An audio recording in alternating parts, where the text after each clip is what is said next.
Donc c'est un livre collectif qui a pour titre Regard croisé sur l'échec scolaire au Sud Kivu. Un livre que nous venons donc de publier aux éditions de l'Harmattan, donc il n'y a pas longtemps.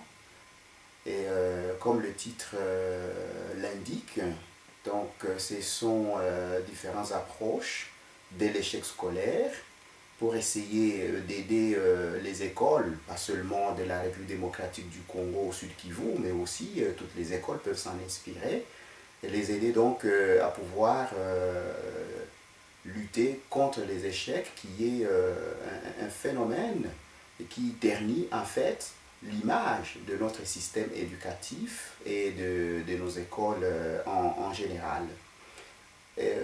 L'échec scolaire, selon donc ces différentes approches, demande à ce que justement le chef d'établissement, qui est le pilote, le chef d'orchestre, le leader de l'école, puisse vraiment changer de mentalité, puisse changer la façon de concevoir l'école.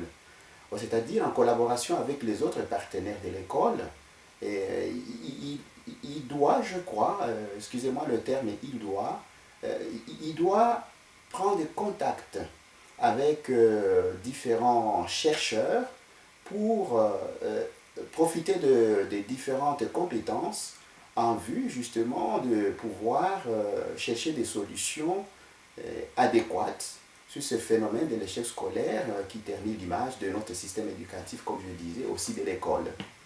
Et alors, ce chef d'établissement doit donc arriver à faire tomber les murs symboliques de l'école pour que ça soit une affaire de tous et surtout y faire entrer donc des spécialistes qui peuvent nous aider. S'agissant donc de notre livre Regard croisé sur le phénomène de l'échec scolaire au Sud Kivu, on s'était dit que la réalité philosophique doit nous aider à pouvoir arriver à comprendre le concept même dans toute son extension de l'échec scolaire. Et parce que le mot en soi, il faut quand même qu'on arrive à le comprendre dans tout ce qui signifie pour qu'on puisse plus tard arriver à y donner solution. Et donc dans le livre, il y a un docteur en philosophie qui nous donne un détail ou des détails dans ce sens-là pour que nous puissions comprendre ce concept échec scolaire. À part donc cet aspect philosophique, il y a un autre aspect très important, c'est l'aspect sociologique. Parce que l'échec scolaire, comme nous le savons, pousse à ce qu'on puisse arriver à des ruptures sociales. Donc l'élève avec son école, l'élève avec son enseignant, l'élève avec son chef d'établissement, l'élève avec même sa famille, l'élève avec la société d'une manière générale. Mais aussi, si les membres de cette société arrivent à se mettre d'accord autour de ce phénomène de l'échec scolaire, eh bien l'échec scolaire peut être aussi un motif pour arriver à nouer les liens qui étaient cassés à cause de lui.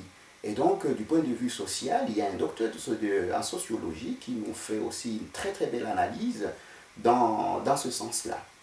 Cet aspect de l'échec scolaire aussi demande à ce qu'on puisse regarder notre conscience personnelle. Et voilà pourquoi un spécialiste en morale nous fait un détail, une très très belle réflexion sur cet aspect de la conscience par rapport à l'échec scolaire. Alors là, il nous montre que en fait, l'échec scolaire, c'est un mal. Et pour l'élève, pour ses parents et aussi pour l'école. Et la réussite, il nous dit que c'est un bien. Et effectivement. Et alors, parce que nous avons une conscience professionnelle, en analysant donc l'échec scolaire à partir de notre conscience, on peut se dire, mais est-ce que je peux accepter que l'élève puisse continuer dans ce mal-là, dont peut-être comme enseignant je suis l'auteur, comme parent peut-être dont je suis l'auteur, ou il faut que je puisse arriver à l'aider à arriver à un bien, qui est donc la réussite, grâce à l'apport de tout le monde. Et donc il y a un détail dans ce sens-là de notre conscience que nous devons regarder pour lutter contre l'échec scolaire. Il y a un autre aspect en fait juridique. Même si du point de vue légal ou du point de vue loi congolaise, il n'y a pas vraiment des sanctions pour quelqu'un qui pousse l'élève vers l'échec scolaire. Cependant, et il nous a montré que, donc celui qui a étudié cet aspect donc, juridique par rapport à l'échec scolaire, il nous montre comme quoi pousser un enfant à l'échec ou ne pas aider l'enfant pour qu'il puisse arriver à réussir, on peut être passible en fait des sanctions juridiques.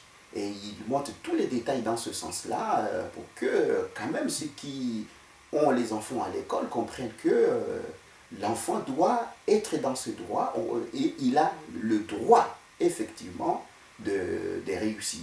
Il y a un aspect aussi psychologique très très important parce que quand l'enfant est en échec, il y a des conséquences psychologiques sur lui, de son environnement et ainsi de suite, qui fait que l'enfant parvient à ne plus aimer l'école, à ne plus aimer ses collègues, à ne plus aimer ses parents parce qu'il est dans cet échec et d'autres aspects psychologiques liés donc à cet échec. Donc l'auteur qui a travaillé donc cet aspect psychologique et aussi nous montre tous ces aspects.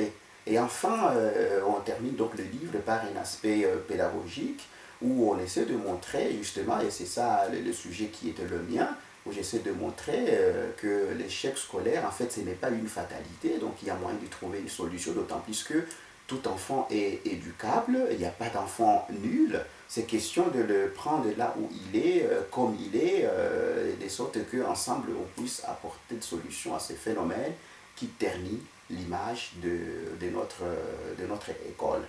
Voilà donc ce que vous allez trouver dans ce livre. Je pense que ça va vraiment vous intéresser et je vous demande de bien vouloir le lire.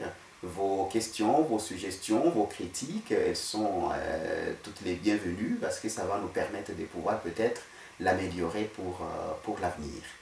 Voilà, bon, je ne vous présente pas la République démocratique du Congo ou le Sud Kivu, vous allez rencontrer tous les détails dans ce livre. Et ce livre, si je l'ai donc publié, c'était pour moi, après avoir présenté ma thèse de doctorat, et dit maintenant que je rentre au pays, il faut que je puisse écouter les autres sons de cloche au sujet de l'échec scolaire avec mes collègues docteurs dans différentes sciences. Et c'est comme ça que nous avions organisé une table ronde à laquelle avaient participé différents acteurs du système éducatif au Congo. C'était un moment très très important où on a essayé de croiser justement le regard sur ces phénomènes-là et on a trouvé qu'il faut absolument que les chefs d'établissement puissent inviter ces spécialistes dans différents domaines pour qu'on puisse arriver ensemble à lutter contre ce phénomène de l'échec scolaire qui ternit l'image de notre école. Merci donc de pouvoir vous procurer ce livre. Merci. Et moi, c'est l'abbé Patrice Mukata Bayongwa, donc, qui a été le directeur de ce livre collectif Regard croisé sur l'échec au Sud Kivu en République démocratique du Congo. Merci.